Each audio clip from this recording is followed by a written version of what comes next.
Welcome back ناظرین، اسلام آباد پوری دنیا کی توجہ کا مرکز بنا ہوا ہے اور پاکستان کی ثالثی میں ایران اور امریکہ کے درمیان مذاکرات ہوں گے۔ نائب امریکی صدر جے ڈی وینس پاکستان کے لیے روانہ ہو گئے ہیں، جبکہ اسٹیو وٹکوف اور ٹرمپ کے داماد جیریڈ کشنر بھی مذاکرات میں شریک ہوں گے۔ ایکسپریس نیوز کی اس حوالے سے خصوصی ٹرانسمیشن جاری ہے۔ اینکر پرسن سید مزمل شاہ ہمارے ساتھ موجود ہیں۔ مزمل، کس طرح سے دیکھتے ہیں اس پیش رفت کو اور کیسا لمحہ ہے پاکستان کے لیے اور پوری دنیا کے لیے؟ دیکھیے، پاکستان کے لیے ایک لینڈ مارک اپرچونٹی ہے، کیونکہ آپ یہ تصور کیجئے کہ آج سے تقریباً 2 سے 3 سال پہلے ڈیبیٹ یہ تھی مین سٹریم کے اندر پاکستان سے متعلق کہ جو FATF کی گرے لسٹ ہے، اس سے باہر کتنی دیر ہم مینٹین کر سکتے ہیں۔ تو جو امیج کا پرابلم تھا پاکستان کا، وہ ہمیشہ رہا ہے، قطع نظر اس بات سے کہ we are a peaceful nation. اس ملک کے اندر اتنی دہشت گردی نہیں ہوئی جتنی ان ملکوں میں ہوتی ہے جن کے امیج ہم سے بہتر رہے ہیں، لیکن آج آ کر پاکستان کے پاس اپنے امیج کریکشن کی یہ جو اپرچونٹی ہے، اس کو ہم نے فلی سیز کر لیا ہے۔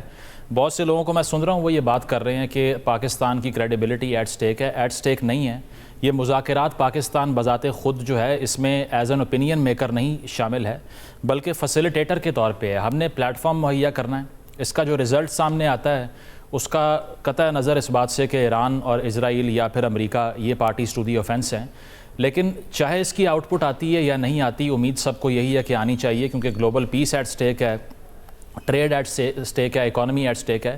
لیکن پاکستان نے یہاں تک جو اپنا کردار ادا کرنا تھا، that has been called as a victory. دنیا بھر کی جو انڈیپینڈنٹ میڈیا آرگنائزیشنز ہیں وہ یہ کہہ رہی ہیں کہ پاکستان نے وکٹوریسلی بیہیو کیا ہے، بہت بڑی ٹرائمف ہے، وکٹری ہے پاکستان کے لیے۔ تو اسی لیے میرا خیال ہے کہ پوری جو پاکستان کی ہسٹری ہے، اس میں 2 ہی ایسے ایونٹس ہوئے ہیں جب اتنے بڑے لیول کی ڈپلومیٹک ایفرٹ ہم نے کی ہے۔ پہلا وہ تھا جب یحییٰ خان کی پریزیڈنسی میں ہنری کسنجر پاکستان آئے اور ان کو ہم یہاں سے چین لے کر گئے، زو این لائی کے ساتھ میٹنگ کروائی ان کی، اور سرد جنگ کے اندر رشیا اور چین کی دوری برقرار ہو گئی کیونکہ پاکستان نے امریکہ اور چائنا کے مذاکرات کروا دیے۔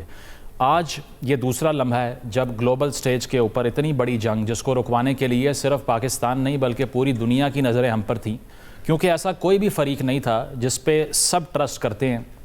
کیونکہ آپ دیکھ لیجئے، گلف سے شروع ہو جائیے، گلف کے بھی پاکستان کے ساتھ تعلقات ہیں، ایران کے بھی رہے ہیں ہسٹوریکلی، اس کے علاوہ امریکہ کے ساتھ کلوز پارٹنرشپ ہے۔ تو Pakistan turned out to become the only country جو کہ ایک میڈییٹر کا رول پلے کر سکے۔ اور ایک چیز جو ہم بھول رہے ہیں وہ یہ ہے کہ نہ صرف امریکہ اور ایران کے درمیان بلکہ سعودی عربیہ اور ایران کے درمیان بھی میسیجنگ پاکستان کے ذریعے ہوئی ہے پچھلے 2 ہفتے میں۔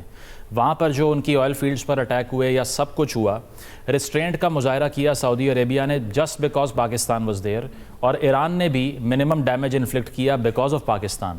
تو انڈیا بھی یہ چیز ریئلائز میرا خیال ہے نہیں کر رہا کہ سب سے بڑا جو LNG کرائسس ہندوستان کے اندر آیا ہے، ان کی پوری اکانومی وہاں پر اس سارے کرائسس سے ایٹ سٹیک تھی۔ تو ہم نے ایک لحاظ سے ہندوستان کی بھی جنگ لڑ کے ان کو جتوایا ہے، لیکن وہ ہم پر اٹیک کر رہے ہیں۔ اور اسی طرح گلوبل جو آئل پرائسز ہیں جو 150 بیرل تک پہنچ گئیں، جو کہ انپریسیڈنٹڈ انکریز ہے، اس کو بھی تب ہم کم ہوتا ہوا دیکھتے ہیں جب شہباز شریف صاحب کا ٹویٹ سامنے آتا ہے۔